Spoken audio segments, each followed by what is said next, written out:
4 parts of yoga. So there is a lot of yoga method catering to the need of different person in the society. Okay, they are broadly classified as streams. Swami Vivekananda has put them as work, worship, philosophy and psych control. So first comes the karma yoga. Okay, means selfless service. Now karma means action and yoga means to join. Now karma yoga means action that joins. So any action that joins us to the surrounding of us, that is called karma yoga. Now there are 3 dimensions of karma yoga. The first one is selfless service. Okay, so selfless service or nirahankar or action without any ego. So when in karma yoga, yoga is separated from the action. In that way, action is not for myself but for everything and everyone around me. Okay, the next dimension is action without self-desire. So desire creates a strong attachment to the fruits of our action. So and that is the main reason of the stress and unhappiness.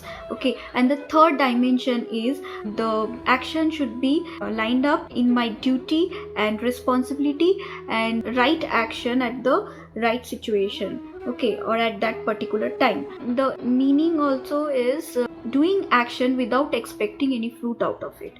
And examples are like Mother Teresa. Next comes Bhakti Yoga or devotion. So Bhakti Yoga is a non-physical practice. Okay, and it is like hard to define than the physical practice of karma yoga.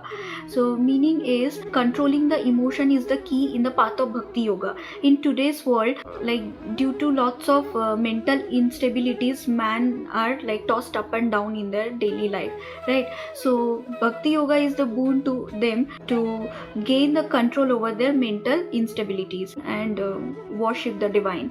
Now bhakti yoga is a sadhana, and through bhakti yoga one can improve the quality of life. Okay, it is basically finding your inner self through the bhakti and experiencing the peace and tranquility. Okay, so bhakti yoga is purifying the inner self or inner transformation and moving away from a tamasic state of existence to a higher purer state. Okay, so example of bhakti yoga is ISKCON people, those who are serving the divine. Now next is jnana yoga or self inquiry. Jnana means wisdom or knowledge, so it's the yoga of knowledge. So its meaning is like man are rational being and intellectual sharpness is very important for them. So for people, those who all are intellectual people, jnana yoga is the best path for them to follow. Now mostly we have seen like intellectual people often ask questions like what is the purpose of life and what is happiness. So they can find all these answers through jnana yoga.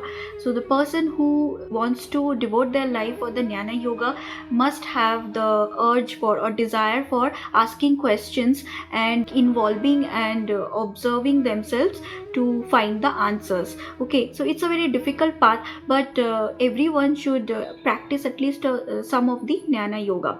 3 core practice of jnana yoga is Shravanam means hearing, Manan is thinking, and Nididhyasana means constantly meditation on inner self. Okay, now comes Raja Yoga. The key of Raja Yoga is self-discipline. Okay, so Raja Yoga gives a practical method of 8 limbs of yoga which helps to reach to the higher state of awareness. Okay, it is also called Ashtangi yoga and it leads to the spiritual liberation, and those are yamas means discipline, then niyamas personal conduct, then asanas means postures, pranayama the control of the prana, the life force, and then pratyahara means withdrawal of the senses from the worldly material things or enjoyment, and then comes dharana means focusing the mind, dhyana is deconcentration or meditation, and samadhi means supreme consciousness. Thank you.